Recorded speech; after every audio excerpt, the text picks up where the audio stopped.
We recognize the gentleman from Nueva Ecija, Senator Robin Padilla. Maraming salamat po, Ginoong Pangulo, at sa atin pong pinunong mayorya. Nais ko lamang pong magbigay ng pagpupugay sa amin pong kasamahan sa minorya, kay Senador Alan Peter Cayetano at kay Senadora Pia Cayetano, sa kanila pong mahusay at makabuluhang talumpati ngayong hapon na ito. At ako po ay nagpupugay din sa atin pong kasama sa mayorya, kay Senator Risa Hontiveros na nandito po at nakinig sa atin na minorya. Maraming salamat po. Isa pong malaking kaligayahan po sa amin na kayo po ay nandito. Maraming salamat po. Sa usapin po ng SONA ng ating mahal na Pangulo, Bongbong Marcos, Ferdinand Marcos Jr., meron lang po kaming mga komento at kasi kami po sa Bicol, sa Camarines Norte, Ginoong Pangulo, lagi po kaming nakakaranas ng brownout. Ito po ang malaking problema namin sa Bicol. Sabihin ko na po, buong Bicol region. Kasi, yan pong grid, nandiyan po yan sa Suwal, Pangasinan. Yes. Doon po nanggagaling ang energy, ang kuryente. Binabato po yan, dadaan sa maraming lugar bago makarating sa amin sa Bicol. At kapag nagkaroon po ng suliranin, ang mga power plant na yan, ang unang-una pong nagdurusa sa brownout ay kami sa Bicol. Kasi hindi naman po ma-afford ng mga namumuno sa atin na ang Calabarzon ang i-brown out nila dahil nandun lahat ang industrial cities and masasabi natin nandun ang industriya. Kaya doon sa baryo, lagi ang brown out. Ang hinihingi po sana namin, total napag-usapan na yung sinasabing system loss, bakit hindi po sana bigyan ng solusyon kung ano yung kailangan namin sa malalayong lugar? Bakit hindi po kami payagan na magkaroon ng otonomiya? Na bigyan kami ng kapangyarihan sa malalayong lugar katulad ng pag-decentralize o pag-devolve ng ilang aspeto ng energy development. Katulad po sa aming Camarines Norte, pwede naman kami sanang pahintulutan na magtayo na lang kami doon ng sarili naming power plant dahil ang kailangan namin 100 megawatts para hindi na po kami nagsasuffer dyan sa systems loss. Kasi isipin nyo po yun, Ginoong Pangulo, babato yan. Ang layo ng bato. Nasaan po yun? Kumbaga, bago dumating sa amin yun, ang dami ng systems loss. Kaya sana po, magkaroon po din ng programa tayo o ng mga panukala na magkaroon na po ng autonomiya ang mga malayong lalawigan na kami na yung magtayo ng aming power plant at sana po nakikiusap kami na yung hinihingi naman ng gobyerno na mga tinatawag nilang requirements, wag paikliin naman po nila. Paiksiin naman po nila.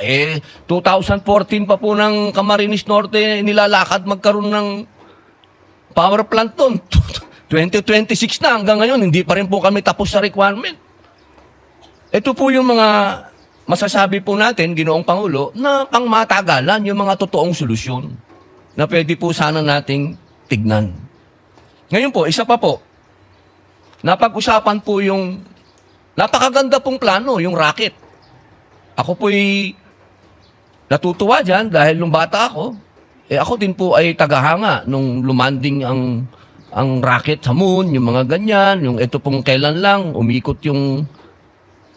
Ano po yan pangarap yan ng bawat bansa.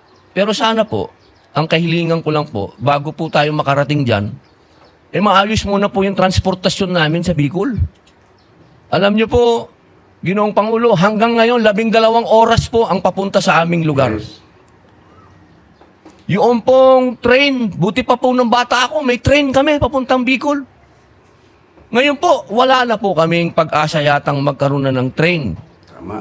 Sapagkat noong araw po, nung panahon po nung nakaraang administrasyon, nagkaroon po ng plano na magkaroon ng train. Nawala na naman po yan, Ginoong Pangulo. Sana po, mabigyan natin ng atensyon na bago tayo mapunta sa racket, magkaroon din tayo ng bullet train. Alam niyo po, sa Indonesia may bullet train na.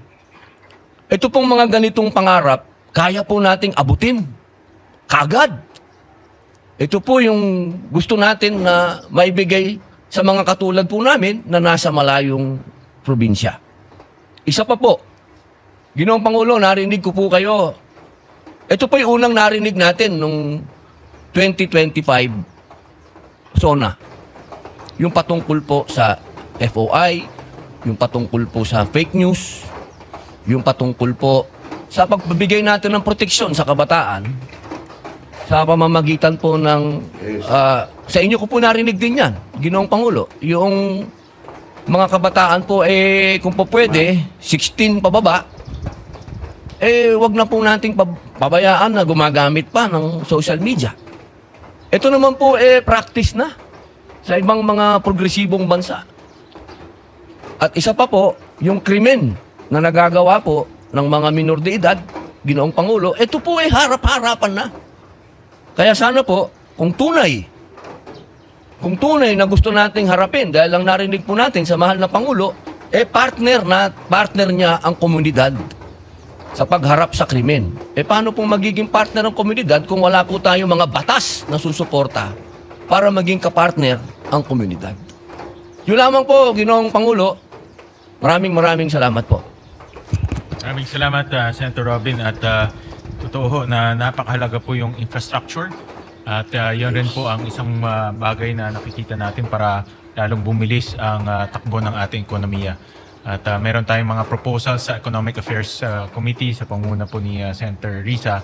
At yung bill ng ating Deputy Majority Leader, yung MIND Act, si Senator J.V. Arcito ay isang priority measure para bumilis yung pag-implement ng ating mga infrastructure projects sa ating bansa. Yes, Mr. President, I would like to thank also the Senate President for mentioning the MIND Act, no? The Master Plan for Infrastructure and National Development, in your opening speech yesterday. And likewise, our distinguished colleague, Senator Risa Ontiveros, for finally giving priority to this very important measure. And we just had our hearing already. So we have already started the ball rolling. So all of these concerns that were brought up here in the Senate by our distinguished members of the minority, because I'm just proud that here in the Senate, we really cross party lines, especially when it comes to national interest. So hopefully we will be able to pass this very important measure